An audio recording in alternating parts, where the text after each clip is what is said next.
आंधी आने से एक पेड़ टूट जाता है, कि आंधी आने से एक पेड़ टूट जाता है और टूटा हुआ भाग इस तरह मुड़ जाता है कि पेड़ का शिखर जमीन को छूने लगता है। और पेड़ क्या के ऊपर हुआ कर भाई, जमीन पे हुआ कर ना। Yes sir.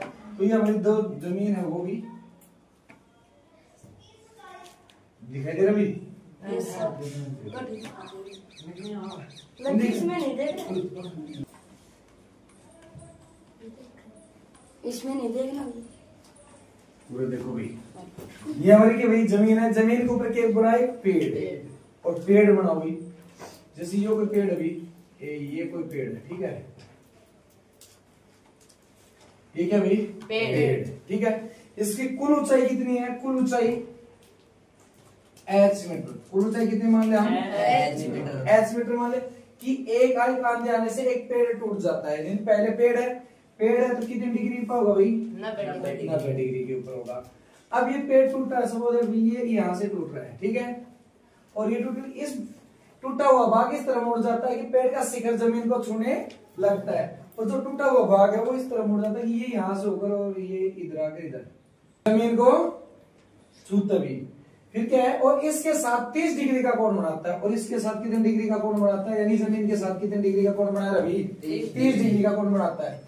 पेड़ के पाद बिंदु की दूरी, पेड़ के पाद बिंदु की दूरी जहां पेड़ का शिखर जमीन को छूता है 8 मीटर है, यानी पेड़ है, पेड़ का पाद बिंदु मतलब जो पेड़ का जो है पाद बिंदु ये यहां से और ये जहां तक छूता है यहां तक की दूरी कितनी हुई, 8 मीटर, कितनी है 8 मीटर। अब क्या कह रहा है कि पेड़ की ऊंचाई ज्ञात करो, और हमने पेड़ की ऊंचाई कितनी मानी थी x, लेकिन ये देखो कि टोटल ऊंचाई तो कितनी है x, और टूटा हुआ जहां से टूटता है यार ये तो x हो गई, यहां से ये तो h मीटर, टोटल ऊंचाई तो h मीटर हो गई, लेकिन ये जहां से टूट रहा है यहां तक, यानी हमारे जो जड़ है, जड़ से लेकर यहां तक तो कितना है x मीटर है, कितना मान ले x मीटर है, और जहां से यहां से और यहां तक टूट रहा है यहां तक कितना मान ले y मीटर है, कितना है y मीटर, जैसे ये x मीटर और ये y मीटर। अब ये यहां से टूटा है तो वापस यहाँ आएगा तो ये भी कितना आएगा y मीटर आएगा, और y मीटर आएगा तो कौन सा त्रिभुज बन रहा है भैया यहाँ से, अरे कौन सा त्रिभुज बन रहा है बेटा यहाँ से, समकोण त्रिभुज, समकोण त्रिभुज नाम दो ए बी सी, ABC हो गया। अब यहाँ से ABC हो गया, ठीक है। अब हमारा जो कोण है समकोण है, समकोण की सामने भुजा क्या कहलाएगी, कर्ण, क्या कहलाएगी कर्ण। ये कोण है, कोण दिया, कोण के सामने भुजा में से क्या कहलाएगी, लंब, समझ में आया। और ये जो बच गया ये क्या कहलाएगी, आधार, क्या कहलाएगी, आधार। अब हमने सबसे पहले माना क्या माना बेटा, पेड़ की ऊंचाई, क्या लिखेंगे, माना पेड़ की ऊंचाई, माना पेड़ की ऊंचाई, और पेड़ की ऊंचाई कितनी है h मीटर, कितनी है h मीटर, समझ में यहाँ तक। अब यहां से h मीटर है, जो ऊंचाई है h वो किसके बराबर होगी भी, AB प्लस AC, ये तो कि हमारा C पॉइंट पहले यहाँ था ना, यहाँ अरे AB तो x हो गया और AC y हो गया। अब यहां से पेड़ टूट कर यहाँ आ रहा था, ये कौन सा बढ़ेगा, y होगा ना, तो h बराबर क्या होगा, x प्लस y, क्या होगा h बराबर x प्लस y, h भी मीटर में, x भी मीटर में और y भी मीटर में, तो हम डायरेक्ट लिख सकते हैं h बराबर क्या होगा, x प्लस y, समझ में आया। अब यहां से सबसे पहले हम x की वैल्यू निकालो या y की वैल्यू निकालो। ऐसे समकोण त्रिभुज में यदि यहाँ दिया रखा तो एक तो वैल्यू दी हुई है उससे, और एक वैल्यू हमें ज्ञात करनी है। हमें कौन सी वैल्यू दे रखी है, आधार, कौन सी वैल्यू दे रखी है, आधार, एक तो आधार, और दूसरा हमें जो क्या ज्ञात करना है, लंब ज्ञात करोगे या कर्ण, लंब ज्ञात करोगे। तो सबसे पहले आधार और लंब के बीच में संबंध क्या होता है ये बताओ, आधार और लंब के बीच में संबंध, और ये संबंध निकालेंगे लाल बटे कक्का से, किससे निकालेंगे, लाल बटे कक्का से।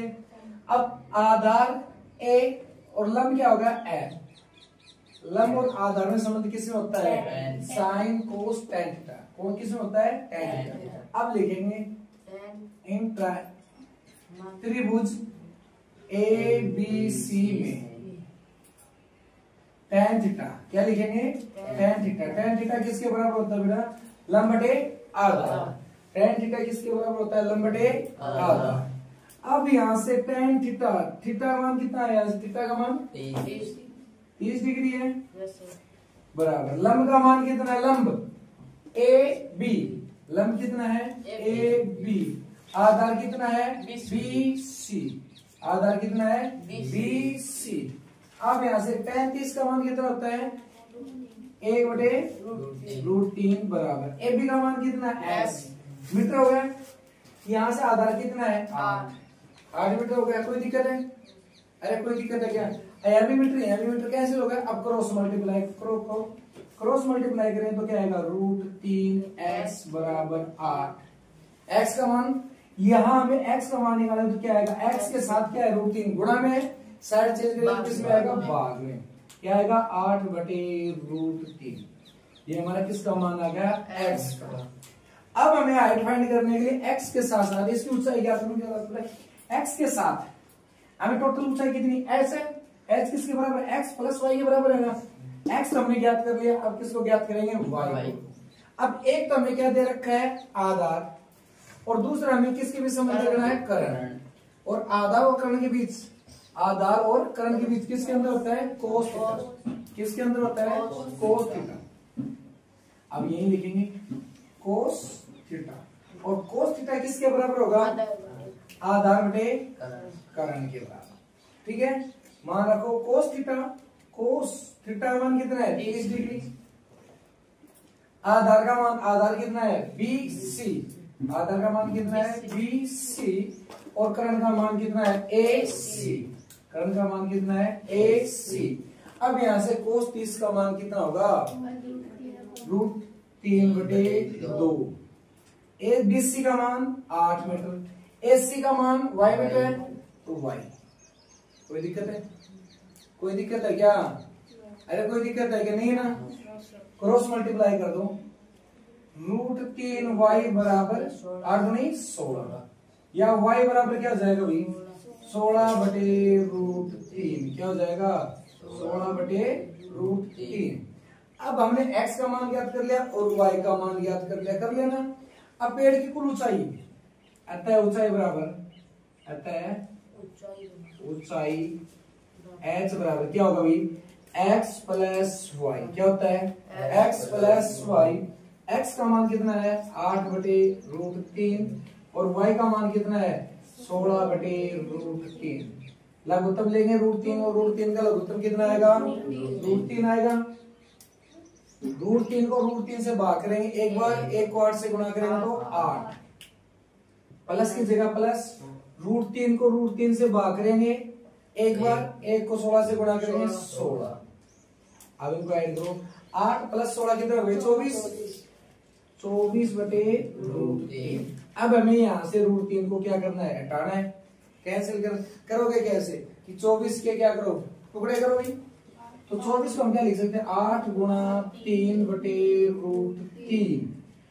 और 3 को हम क्या लिख सकते हैं, 3 को क्या लिख सकते हैं भाई, √3 × √3 लिख सकते हैं ना।